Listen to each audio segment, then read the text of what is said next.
Cyber crime जब भी होता है हम फाइनेंशियल लॉसेस को कैलकुलेट करते हैं। किसी के 2 लाख गए, किसी के 2 करोड़ गए, किसी के 200 करोड़ गए।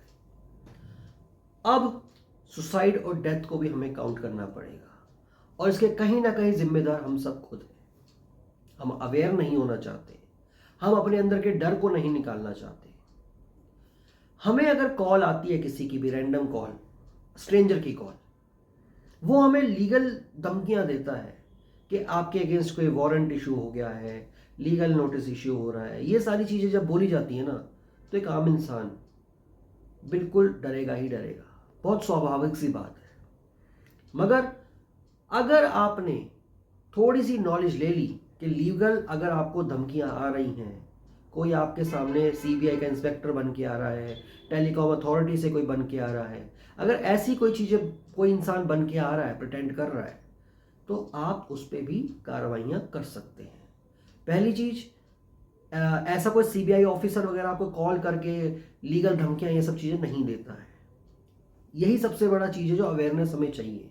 मगर हम डर जाते हैं, हम बातों को छुपाते हैं, हम किसी से शेयर भी नहीं करना चाहते। सबसे बड़ी गड़बड़ ये होती है और इसी का नतीजा है जो कर्नाटका के बेलगावी डिस्ट्रिक्ट का एक बुजुर्ग कपल अपना दम तोड़ चुका है।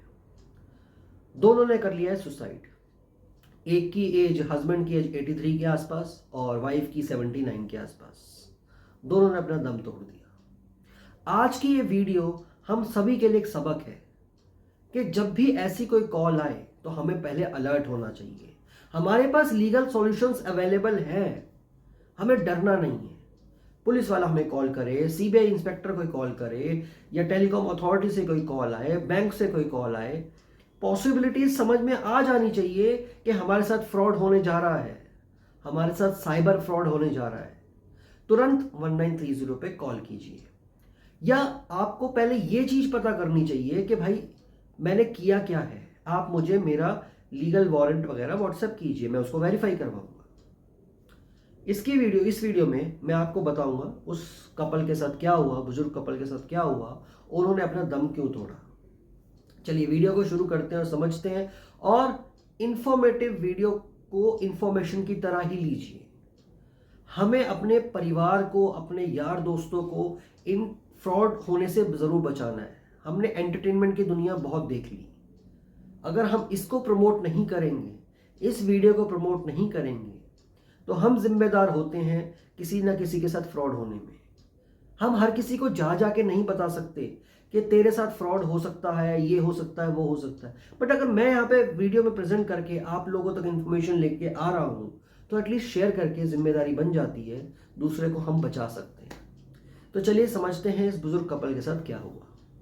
बुजुर्ग कपल को, पर्सन को कॉल आता है अनिल यादव के नाम से। वो अपने आप को कहते हैं कि मैं मुंबई साइबर क्राइम से बात कर रहा हूँ, साइबर सेल से बात कर रहा हूँ।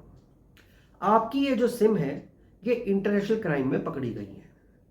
अब बुजुर्ग है, इंसान है, जिसको सोच समझ अभी उस लेवल की ना हो सकता है डिजिटल क्राइम के बारे में।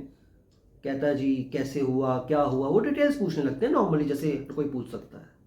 वो बंदा प्रेशर बनाता है, डराता धमकाता है, कहता है इसका सॉल्यूशन हम निकाल देंगे, जैसा भी ये सब रहा। सडनली सीमा नाम से एक और कॉल आती है। वो अपने आप को आगे की कार्रवाइयों के लिए बात करती है कि आपका सिम चोरी हुआ, सिम इंटरनेशनल क्राइम वगैरह में पकड़ा गया था, तो ये आपका डिजिटल अरेस्ट है। वो टेलीकॉम अथॉरिटी के थ्रू बन के बात करती है कि ये आपका डिजिटल अरेस्ट है, आपका डिजिटल वारंट दिया जा रहा है आपको लीगल एक्शन के लिए। और प्रेशर बनाया जाता है। उस बंदे को इतना प्रेशराइज किया जाता है, हस्बैंड वाइफ को, कि वो बंदे बातों को छुपाते और बोलते हमें करना क्या है। जो जो स्टेप्स वो बोलते कोशिश करते रहते हैं, कि बोलते रहते हैं स्टेप्स ऐसे करो वैसे करो, वो करते रहते हैं। उनको ऑनलाइन गेमिंग एक्टिविटीज में भी जबरदस्ती डाला जाता है, ऐप्स के ऊपर भी ले जाया जाता है। उस कपल ने गोल्ड को गिरवी रख के पैसों को इकट्ठा किया और 5 से 6 लाख रुपए उनको ट्रांसफर कर दिए। काफी लेट हो चुका था उस कपल को समझ में आने में कि हम उनके साथ धोखा हो रहा है, क्योंकि परिवार का भी कोई सदस्य घर में नहीं था। रिश्तेदार हैं वो दूर रहते हैं, क्रिश्चियन परिवार से ये दोनों आते हैं। अब किसको बताएं, वो तो डर गए, क्योंकि उनको ये लगता है कि हम बुजुर्ग हैं, घर में रहते हैं, कोई घर में ना आ जाए। कई सारे ख्याल मन में आते हैं जब ऐसी कोई कॉल्स वगैरह आ जाती हैं। और सामने जो साइबर क्रिमिनल्स हैं वो भी इतने शातिर होते हैं, वो बंदे को परख के एकदम से उसको वहीं पिच करते हैं, वो कैसे डरेगा वहीं पे वो पिच कर देते हैं। पुलिस की इन्वेस्टिगेशन में भी ये पाया गया कि उन्होंने थ्रेट किया, डराया धमकाने के बाद 5 से 6 लाख रुपए निकाले, जो उनके कपल के फ़ोन रिकॉर्डिंग्स, फ़ोन डिटेल्स निकाली गई, खंगाली गई, तो उनको प्रेशराइज किया जा रहा था अनिल यादव और सीमा के नाम से। और कपल ने ये कहा हुआ था कि जो इन्वेस्टिगेशन में पता लगा कि उनकी जो बॉडी है डेथ के बाद डोनेट करनी है। अब क्योंकि ये अननेचुरल डेथ थी तो इसलिए बॉडीज़ को भी डोनेट करने से मना कर दिया जो मेडिकल इंस्टीट्यूट वालों ने। उन्होंने कहा कि बॉडी को अभी हम कैरी करेंगे, अभी हम इसको डोनेट नहीं कर सकते। तो पोस्टमार्टम एंड ऑल जो भी कुछ आगे कार्रवाइयाँ, लीगल कार्रवाइयाँ रहती हैं, मेडिकल कार्रवाइयाँ रहती हैं, वो तो होगी। बट इस वीडियो से हमें ये सबक मिलता है कि कभी भी कोई कॉल आए लीगल के नाम से तो आपको अचानक से डरना नहीं है, हिम्मत बनाए रखना है, क्योंकि आपके पास सॉल्यूशंस बहुत सारे हैं आज के टाइम में। आज के टाइम में कोई भी बहुत इजीली एडवोकेट्स को एक्सेस कर सकता है, पुलिस ऑफिसर्स को भी एक्सेस कर सकता है। आप नियरेस्ट पुलिस स्टेशन भी जा सकते हैं, अपनी डिटेल्स पता कर सकते हैं। ऑनलाइन ऐप्स हैं जिसमें लीगल वारंट, धमकियां, इन सब के सॉल्यूशंस आप लोग ले सकते हैं।